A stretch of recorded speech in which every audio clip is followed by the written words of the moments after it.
So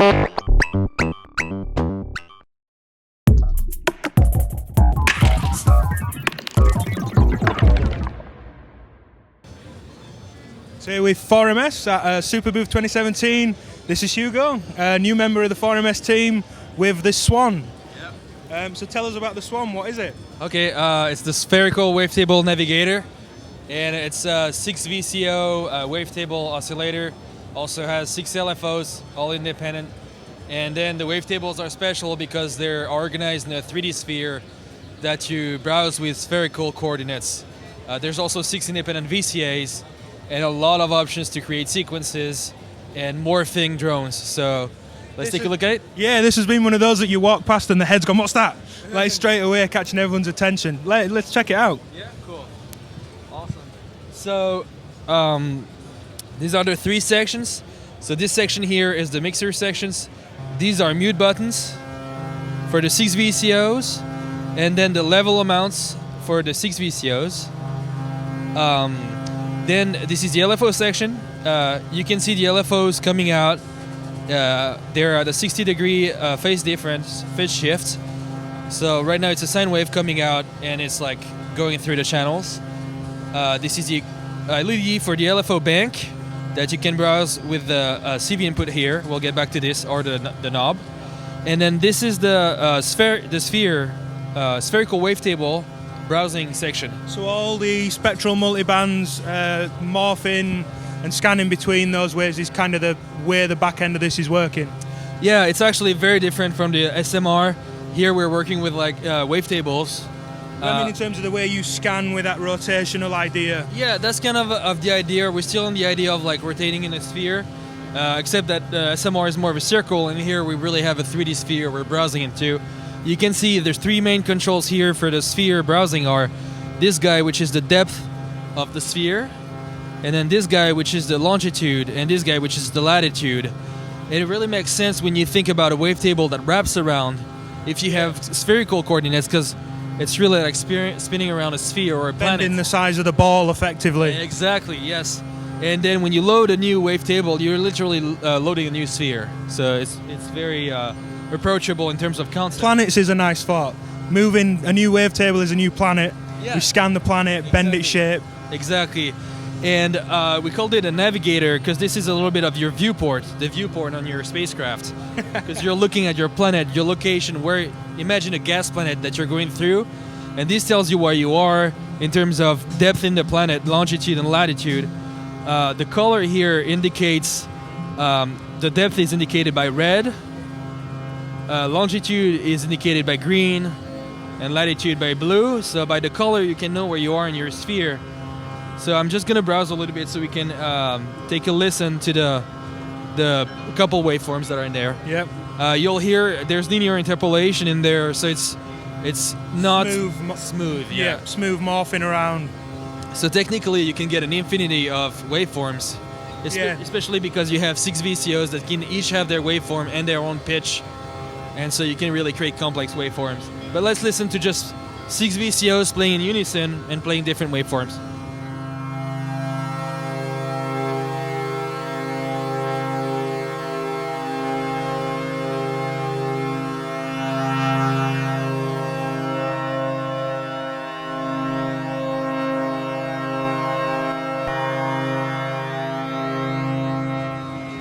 Here is that I loaded a new wavetable, and this is not linearized, so you can step through them. Please call these planets. Planets. We're gonna call Planet 3 is my favorite. Planet 3 is your favorite. All right. We're gonna call it DivKid Band 3 then. So you have global control over transpose. These are semitones. And right now there's a knob for scale. It's not enabled, but it will allow you to choose which scales you're quantizing with. You also have fine tune, half a step, minus half a step, and then octave transpose. So rumbling bass all the way to aliasing. Yeah. So you can go noisy. The idea of this module is that you can get very gentle and smooth chords, as well as very harsh noise. Yeah. And we're gonna go through both. So each controls you have here are global and also individual. And the way they translate is whatever is global, like transpose, can be applied individually by choosing a channel and transposing it. So, just as simple as hitting the button, moving the same knob. yeah. So right now I'm transposing channel A, the octave.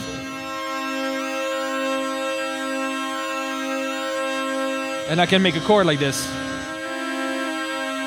Right? And then chord memory. Yeah, now the whole thing is globally transposing. Exactly, it's an offset.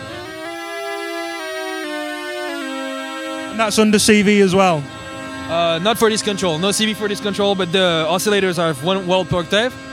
For all 6? For all 6. Oh wow. 6 1 volt per octave inputs, which really pair well with the new 1 volt per octave outputs on the SMR firmware. Yeah, yeah. Exactly. One into the other. Yeah, great companions. And then the 6 LFO outputs can be used to go into the SMR level outputs. Yeah. So We spoke last year, me and Dan, about using 2 as a sort of a crude vocoder. Putting this in the mix somewhere just goes a whole nother level. Yeah, cross-patching. So we looked at chord memory. Now I'm going to clear the transpositions. We're back to that initial phase. Wow, again, quick. Very quick.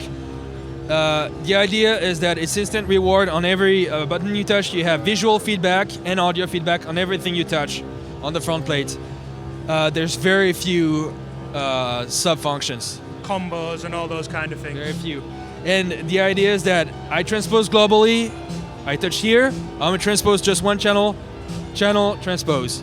Yeah. I want to clear channel. Clear channel E. Clear channel D, etc. So now we've looked at individually transposing octaves and semitones, and we can also individually fine-tune, which is a detune. Great for that unison mode. Exactly. You get like phasing basses.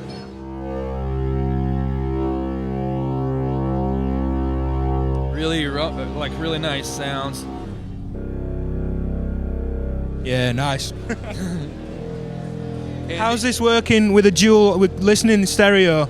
How's it deciding what's in that stereo image? Okay, so right now all the channels are enabled, but it's just like the SMR, it's odds and evens at the moment. So this is going to be left, or in this case right, because maybe we're backwards. And then this is going to be the other channel, so whichever one. Then you have 6 LFOs here that you can control the speed of, global speed. And same thing, you can control individual speed of the LFOs. The LFOs can be regular LFOs, they can be gate outputs, or trigger outputs. All right, wow. And again, super useful with a spectral multiband next to it. Exactly, because you would send those triggers into the SMR and you get instant arpeggios going on the SMR. Yeah. Well, keep retaining the options of using the LFOs on this guy internally. And you could put the audio of this in the SMR. Absolutely. And have like superimposed filter bank kind of harmony stuff, and lots of options for cross patching. So now we have this LFO that's in trigger mode, that's going through the various phase degrees, and I'm gonna go back into wavetable mode here and pick a pretty simple waveform like this. And then there's a switch here that says LFO to VCA, and now we have 6 independent VCAs and we're sending the LFOs into it. And that's going to give us a stereo image as well as it pings across both sides. Absolutely. And so I'm just going to speed it up a little bit.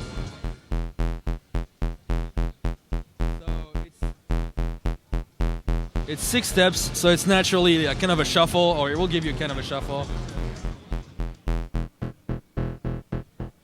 And now we can play and just transpose stuff a little bit. So again, it's its own sort of stereo pinging arpeggiator if they're tuned to chord intervals. Yeah, absolutely. Pitches are going to ping around the stereo image. Yeah, exactly. And then, so now we have this LFO running. You can set the global speed of the LFO, but like we saw earlier, you can also set individual speeds. Yeah. And if you set individual, it's going to be multiplications and divisions, integer multiplication Right, divisions. all locked to the main. The main clock. So you can make like Making beats out of clock dividers. It's kind of Yeah. a familiar feel. Yeah, exactly. You can also go back to LFOs or triggers. If I'm in LFO mode, I can choose LFO banks. And in this case, I'm going to clear the multiplication divisions just the same way as we were doing transpose. Clear and then the channels. And then you can reset the phase by clicking. And now I'm using a saw, which gives me that fast attack, slow decay envelope. And with the panning, it can be really interesting.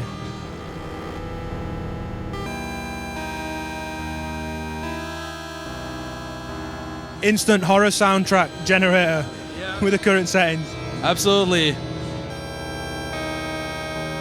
We can also use the LFOs to modulate the wavetable positions. Yeah, so take any of the 6 LFO outs, patch those into your coordinate inputs. Exactly. And you see the LED ring changing colors as we do this. What's fun when you do this is to set a different speed for the various LFOs.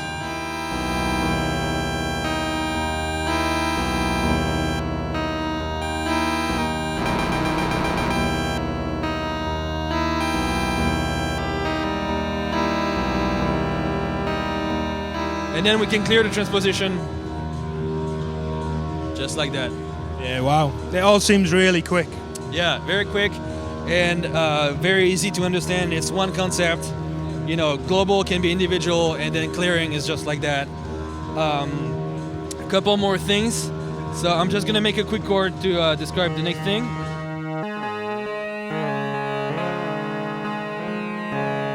It can also be very melodic. Yeah.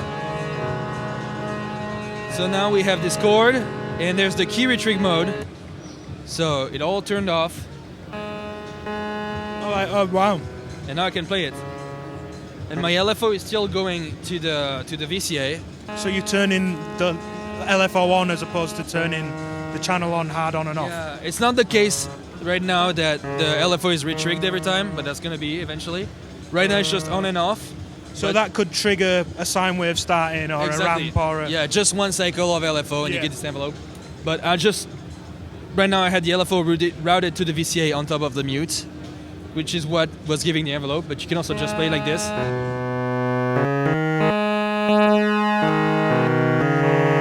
So now you can imagine having the SMR 1 volt per octave outputs going into here, and you play with both hands. With this hand you unmute channels, and with the other hand you lock and unlock the rotation on the multiband resonator. Exactly, so you can do counterpoint type of stuff where you have a couple of voices moving, a couple of voices static, you unmute mute, and then you release some voices, and you relock some voices to a drone.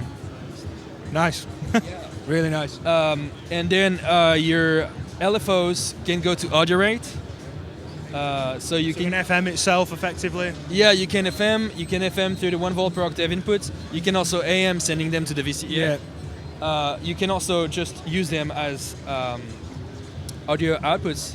So I'm just gonna grab the outputs here and then switch them to the other range, so we can hear them. Yeah, so we're now listening to 2 LFOs Yeah. that we're going to speed up. Yeah. So now we're hearing the clicking from the sawtooth, and I'm gonna switch the range.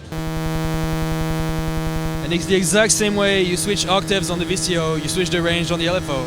It's the same thing. So we can have a quadrature audio rate section in the middle as well. Yes, and the LFOs. Well, whatever the word for 6 quadrature bits is, Exactly. not quad, sextuplature or whatever the word is. Exactly. And you can still multiply and divide the speed of your LFOs by integers, so you get chords. Yeah, like using a divide by 2 to create a sub-octave. Exactly. So now you can hear, we have like 2 notes. This one.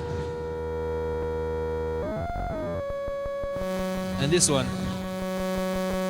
So you've effectively 2 6 voice flat sections if you want. Yeah, exactly. And the LFOs are wavetable LFOs as well. All the wavetables on this guy are derived from wave files, so they're very rich. Wow. And you can browse. So right now we're on simple waveforms, right? That's a sign. And you get aliasing, which is nice. That kind of down sample, dirty sampler kind of vibe. You don't get it on the main outputs, but if you want it, you can get it here. Yeah.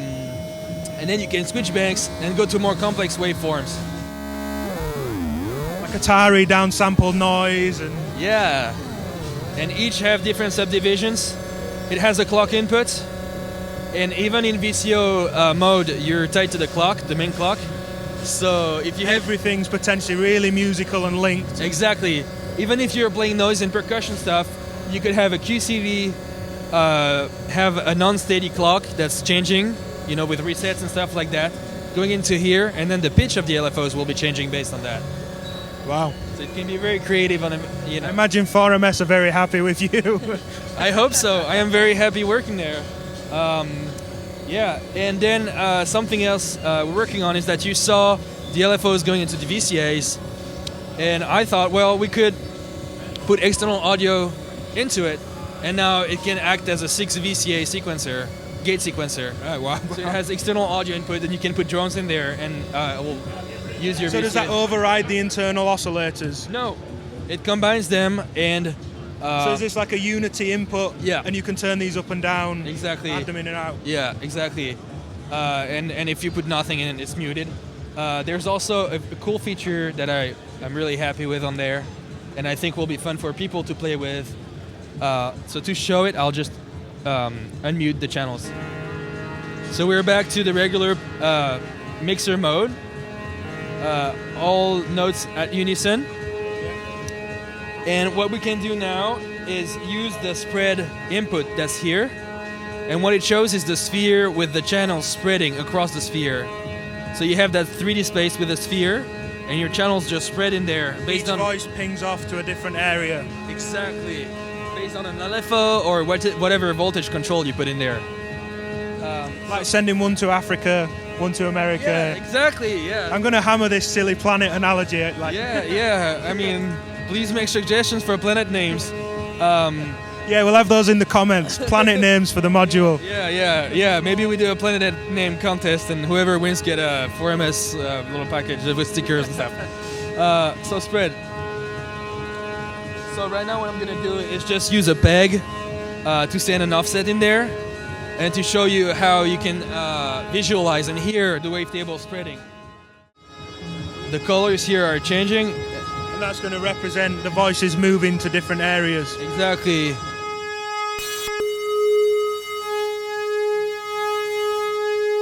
It's really nice in stereo as well. Yeah, absolutely. And so since it's RGB, you can know that the first channel, which you can tell by unmuting and muting, you see which one it is. The first channel moved into the depth, the second channel moved into the longitude, and the third channel moved into the latitude, etc. And then you have a pattern input, which allows you to switch between patterns based on CV. Okay, wow. So if I grab another offset from here, I'm going to switch the patterns. So that's that kind of spectral multiband rotational kind of idea. Yeah, it's instead that you're thinking of a 3D space, and like your VCO is moving in that 3D space and grabbing different waveforms, and also so when you spread, you're moving continuously if your CV is continuous, but when you change the pattern, you're actually jumping. Yes. Which can be like really interesting if we cycle.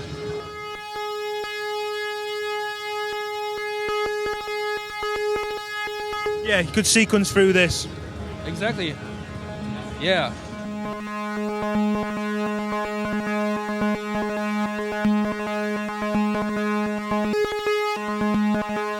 Really impressive. Yeah. And then last thing, I can browse through a couple wavetables. There's a couple hundred waveforms in there. And as you go in the wavetables, as you move into the wavetables, they fold. and then unfold. So it's very continuous, although the wavetable switching is discrete. Okay. So you can get like pretty harsh as well with this module. You can get you a smooth sound, but also really harsh, especially if you go into aliasing. And then, like for example, here you can do a percussive pattern like this. And Yeah, that's nice with the noisy patterns. Yeah, absolutely, yeah. Yeah, so that's pretty much it. So I guess roughly when can we expect it? Price point, usual kind of questions. Yeah, usual kind of questions.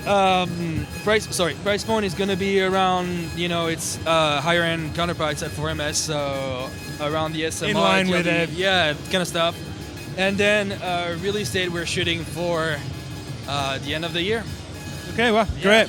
Yeah, impressive. Good to meet you. Yeah, good to meet you too. Thank you.